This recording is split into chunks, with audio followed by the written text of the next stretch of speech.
going on, Dunces family? Today's another episode of our little mini series here of the 30 teams in 30 days, which we have failed, but I will stop mentioning that from now on because we will not be failing anymore. Anyway, we got Jeremy and Isandro here today. What's going on, fellas? How y'all doing? Wow, that mic is beautiful. Where'd you get it? Amazon, guys. Amazon. I recommend that. Amazon. Gooseneck. Amazon. Bet Goosenecks. Well, I think I might get the same thing. I sound like I'm in a freaking Zoom call. well, Isandro, Where are I think you should invest in a mic.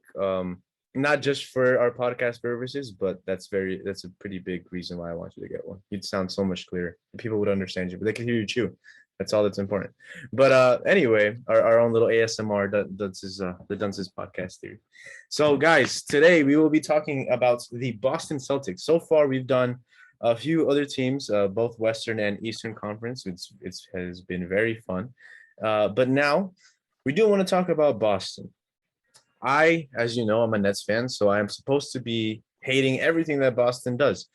And that's what I do. I hate what Boston has done. But then again, I haven't. I really love what their offseason so far.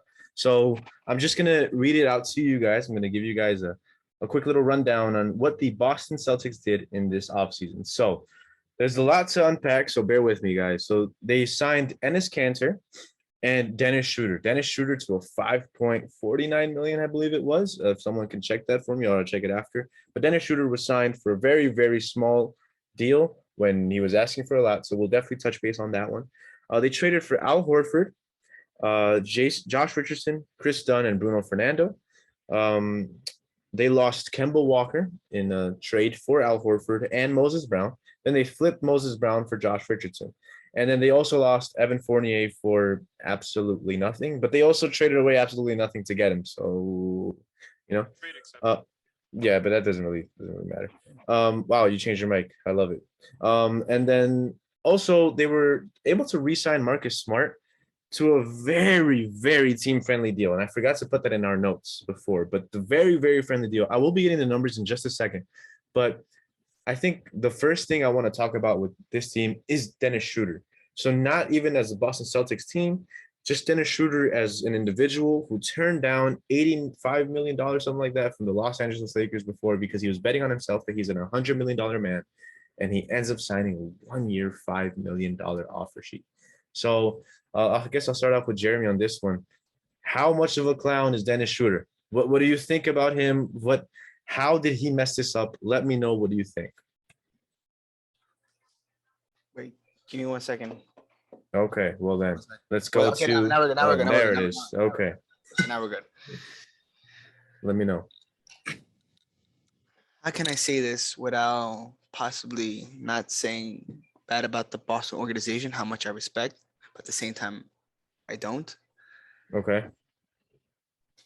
I'm one person who I like to give second chances. I'm not a mean person. However, I can't hate on a player unless it's Kelly Oubre. Kind of messed us up as a Warriors fan. However, I would say just let's see how this plays out, in my opinion, at least in my take. I don't have much to say about in this case, but in this, I'm gonna say just So what about Dennis Schroder though? Do you think that he's the biggest loser in free agency? Yes, but yeah, he absolutely is. I mean, you go from basically getting a free 80 mil to now only $5 million for 1 year. 84 million. That's sad. Fire agent, That's sad. That's sad. That is sad. Yeah, that's crazy. I'll die if that happens to me. His agent is Stevie Wonder. What do you think? What do you think, Isandro? Now, not really on the Dennis Schroder side, but now on the Boston Celtics side. Do you think that he fits with this Boston team? Yeah, I mean he's not the best perimeter creator, but they needed perimeter creation. I think he's solid defensively. They needed that guy that wasn't going to take over the offense and just completely take over, but they also needed somebody who was going to be able to coexist peacefully alongside the other two guys. I just want to say, Sanjay, you sound really good right now, bro. Like, dude, your voice sounds so clear. I was like, bro, you were looking at me. I'm like, you sound great, like that, bro. You sound really good. I forgot what I was gonna say. Yeah, no, I'm telling you, bro. Like that's okay. But overall, I think the signing was great for Boston. Sucks for Schroder.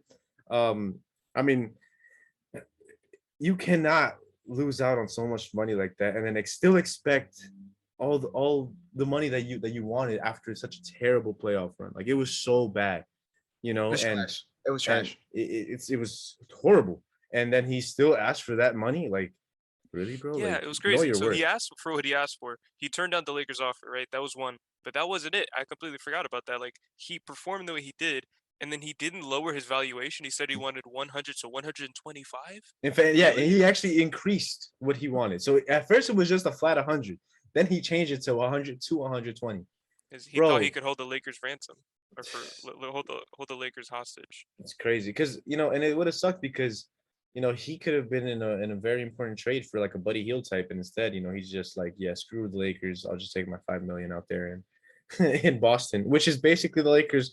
They're always going to be the Lakers arch rivals, right? I mean, dating back to the 80s, they hate each other. So now, yeah, you say that now because the Celtics aren't good right now, but there's still always hate between Boston and LA, so but that's besides the point. But everything else they did, I think it warranted, a successful offseason.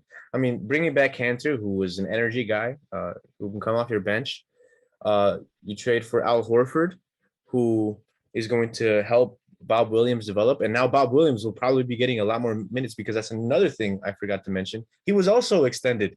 Robert Williams was also extended, and I will be looking up the numbers now. Time Lord, Yeah. as the fans call him. And Marcus Smart is only getting about 40, 30. yeah, so he got $77 million for 4 years. It's about $19 million.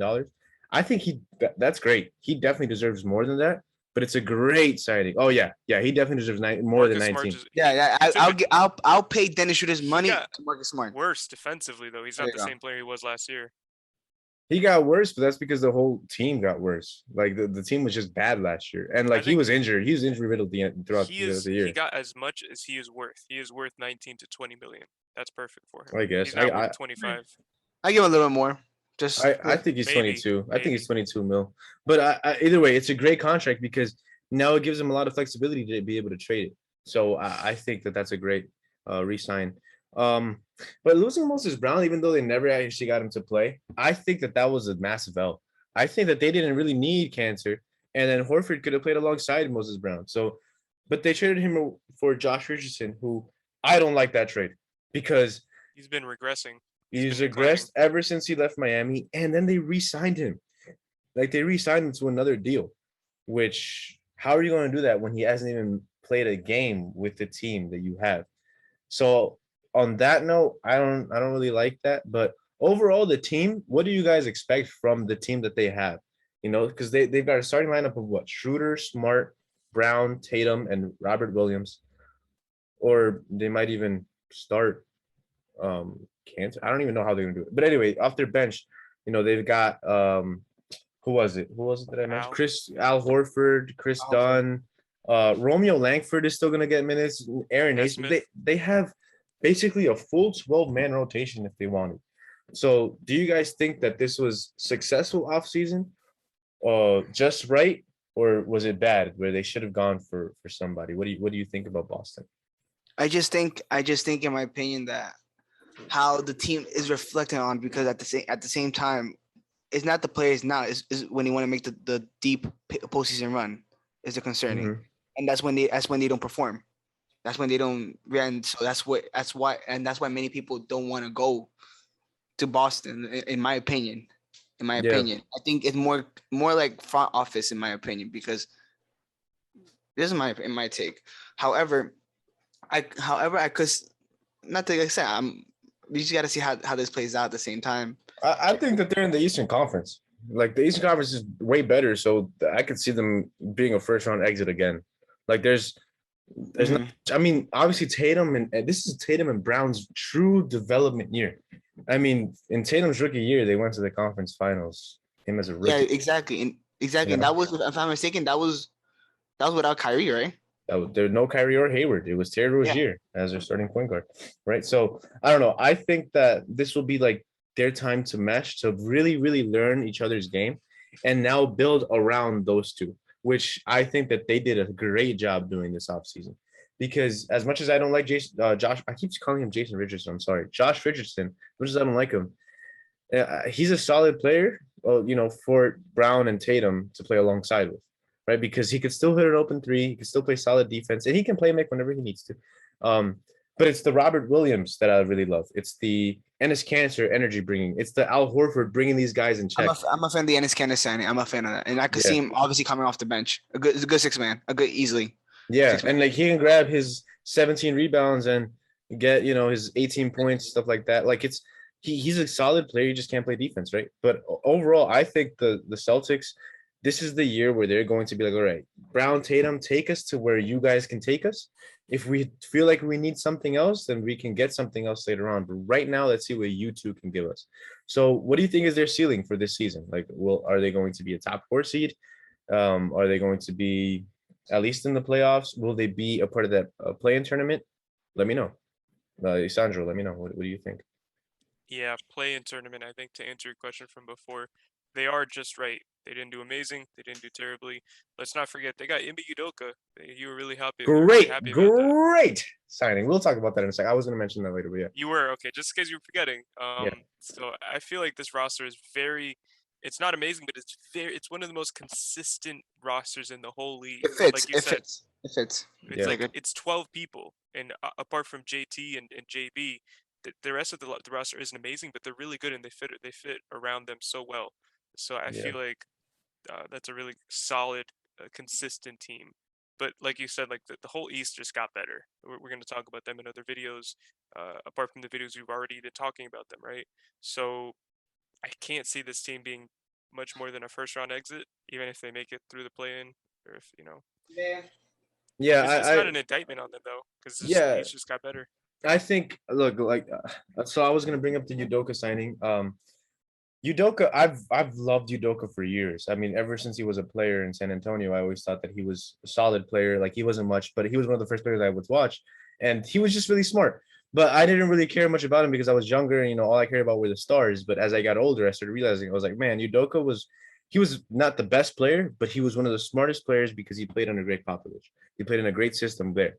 So then as a coach, I see him alongside Greg, and a lot of the things that he did for the team when it came to their defensive, capabilities and stuff, it really helped him grow as a coach. Then when he went off to Philly, and then when he got to Brooklyn, I really saw how great he was. And I thought, honestly, that I love Steve Nash. D'Antoni sucks. I think Udoka would have been the best hiring for the Nets as our head coach. I think we dropped the ball on that one. I think it was Udoka that should have been our coach, but it wasn't, right? And his defensive game planning is just so beautiful to watch, and how he gets his team riled up. Like he's there for the players, So now with this team, he's going to be helping out Jason Tatum. He's going to be developing Jaylen Brown as a duo, not as individuals. And I feel like that's what Brad Stevens was doing. I think he was developing them as individuals, because we all knew Tatum was here, and there was Jaylen Brown here. Now we can mesh them together and make them, make them a great duo, like a Scotty and Jordan. I'm not saying as great as those two, but just one of those duos that's going to go down in history, right? Now, do I still think, and I mentioned this last year, do I think that these two are going to work together one day? Like actually, can this be the duo of their future to win a championship for years to come? I said it before, and I'll say it again. I don't think so. I think that Jaylen Brown, he will be able to run his own team. I think Jaylen Brown is that good of a player. But as of right now, presently constructed, if anybody can prove me wrong as their coach, it's Ime Udoka that can get them there. So, like you said, it's just right off season because, yeah, sure, they lost Fournier, but I mean, what was Fournier going to do? I mean, he was just going to be a backup for them. Like, it didn't really matter. And they only gave up a trade exception that they were going to lose. Kemba wasn't that big of a loss either. I don't think so, because it was hurt. I mean, he wasn't making 35. Yeah. And then he just wasn't a good point guard for them. Like, he just didn't work out. Like, I mean, he was good in the locker room, but locker room is you can only get you so far. I mean, Jared Dudley was good in the locker room, right? So like, he wasn't giving that same productivity on the court. But I don't know. I think my ceiling for them, if they made it to the play-in last year, they'll make the play-in this year. Maybe a 6th seed. Maybe. I mean, it doesn't matter because they're going to go out in the first round anyway. If they play Miami, Brooklyn, maybe even Philly, depending on what Philly does. But yeah, that's where I see them. But as for their grades, what grades do you guys give them? Jeremy, let's start off with you on this. Solid. Great. A solid B. Solid B. Why? Oh. Give us your reasoning. Like I said, it's not bad. It's not good. It's not bad. It's not good. It's just right there. It fits right. I keep it neutral. Like it's not gonna give a C either. C is Yeah. like, but I think I saw a B or maybe a B minus. Could give it this offseason so far. Okay. What about you, Sandro? I'd say I'm lingering around the B minus C plus area because they didn't do anything to really push the needle, but then again, they didn't really need to push the needle anyway because as we've been talking about with this team and with a lot of other teams in the league, ultimately this season just doesn't matter because of certain other teams that are just it's a freaking arms race. So you kind of did what you could. Did you do everything in your power? You did get Dennis Schroder on a really good deal. And this is going to be a development year for the JT and JB combo. New Yeah. head coach, they're going to really gel. So I feel like that being said, I am going to land on a B minus just because of all that. Yeah, I would give them an A plus of Ime Udoka just alone. I think whatever would have happened this offseason, I think Ime Udoka was the greatest hire of the Boston Celtics franchise, If he and I doesn't hate turn Boston. out good, you were going to sound so bad. Hey man, I have all my faith in this man. I think Ime Putting all your eggs Udoka in his is basket. all my eggs, all of them. I think that he I think he is great, but overall as a team, I mean, they weren't gonna do much anyway, and they're Boston. Who cares about Boston, to be honest? I'll give them a B, maybe B plus, honestly, only because I really like the Dennis Schroder signing. I know that I didn't. I was saying like how much he sucks or whatever. I liked it because it was a friendly, team friendly deal, and the re-signings that they did with Marcus Smart and Robert Williams, those warrant them great success, a good grade because team friendly contracts, easy to trade contracts, and they fit the timeline of Jason Tatum and Jaylen Brown, which is what this season is about. Getting those two to mesh well together and getting a team that'll help them, reach their full potential as a duo. I think that is what the Boston Celtics did. It's what they needed to do. And Brad Stevens so far is his first time doing, this. He's done pretty well. So I give him B plus, but of course it's not just me. It is the Dunces podcast for a reason. So I give him B plus. Cassandra gave them a B minus. Jeremy gave them a B, which gives them the average grade of a B. So that's exciting. I think that's going to be the case for most of these teams. I mean, there are teams that will be getting Fs, but that's later on in these series. But if you guys have any final takes on this team, let me know. If you guys have any final takes on this team, please let me know now or forever hold your peace.